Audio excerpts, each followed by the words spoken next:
రాష్ట్ర ప్రభుత్వం అనుసరిస్తున్న ప్రజా వ్యతిరేక విధానాలను ఎండగడుతూ తీర్మానాలను ప్రవేశపెట్టామని ఏబీవీపీ నాయకులు అన్నారు.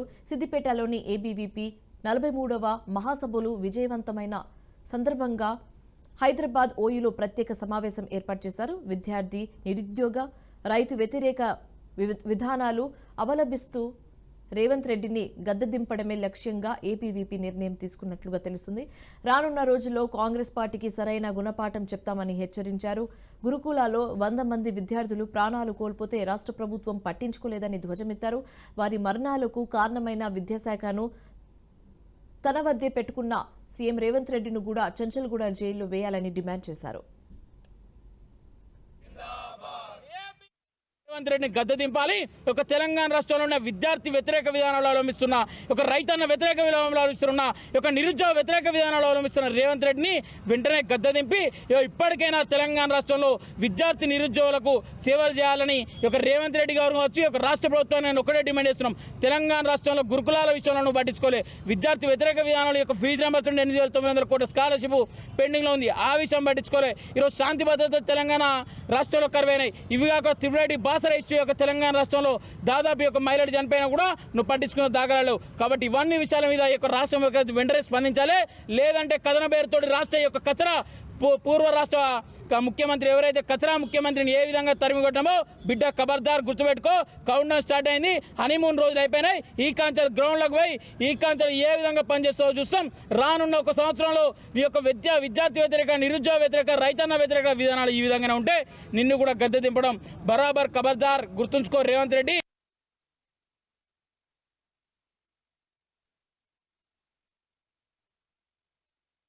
ఏదైతే కేసీఆర్ అవలంబించాడో అదేవిధంగా రేవంత్ రెడ్డి కూడా అదే బాటలో నడవడం జరుగుతుంది. ఈరోజు రైతులకు రావాల్సినటువంటి గిట్టుబాటు ధర కావచ్చు, రైతుల యొక్క వడ్లను కావచ్చు, విత్తనాలను కావచ్చు సరైన సమయంలో కొనుగోలు చేయక ఈరోజు రైతులు పండించిన పంటకు గిట్టుబాటు ధర రాక రైతులను ఈరోజు పొలంలో ఏడ్చే పరిస్థితి తెలంగాణ రాష్ట్రంలో ఉన్నది. ఈరోజు రేవంత్ రెడ్డి అన్నాడు కదా, ప్రజారాజ్యం చేస్తాము, ఈరోజు ప్రజల రాజ్యం చేస్తాము, ఇందిరమ్మ రాజ్యం చేస్తామన్నటువంటి రేవంత్ రెడ్డి గారికి ఆర్ట్స్ కాలేజీ వేదికగా, ఆర్ట్స్ కాలేజీ ప్రాంగణం నుండి నేను సూటిగా కొన్ని ప్రశ్నలు వేయదలుచుకున్నాను. ఈరోజు ఇందిరమ్మ రాజ్యం అంటే రైతులకు ఇస్తాను సబ్సిడీ ఎత్తివేయడమా? ఇందిరమ్మ రాజ్యం అంటే ఈరోజు రైతులకు ఇస్తానుంటి రుణమాఫీని ఎత్తివేయడమా?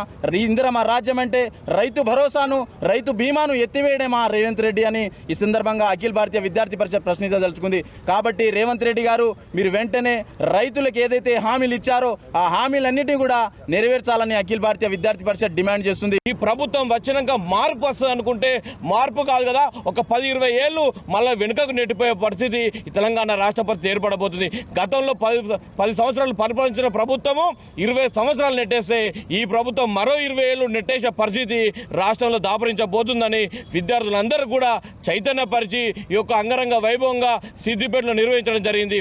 దాంతోపాటు గౌరజీ యువ పురస్కార్ గ్రహీత కూడా దాదాపు 50,000 రూపాయల చెక్కు బహుమతి కూడా గౌరజీ గారి యొక్క గొప్పతనాన్ని గుర్తించుకొని అఖిల భారతీయ విద్యార్థి పరిషత్ ప్రతి సంవత్సరం కూడా ఈ యొక్క అవార్డును అందజేయడం జరుగుతుంది.